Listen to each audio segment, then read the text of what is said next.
பொடி நடையாக அமெரிக்காவை வலம் வருவோம். கடல் மேல் சிவப்பு கம்பளம் விரித்து ஐரோப்பாவில் குடி புகுவோம்.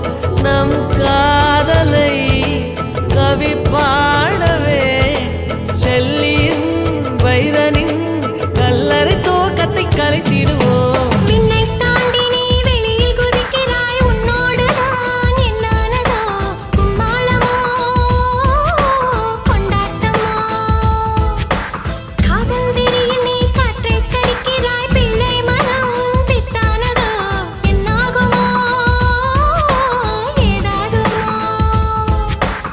வாடை காற்றுக்கு வயசாச்சு, வாழும் பூமிக்கு வயசாச்சு. கோடி யுகம் போனால் என்ன, காதலுக்கு எப்போதும் வயசாகாது.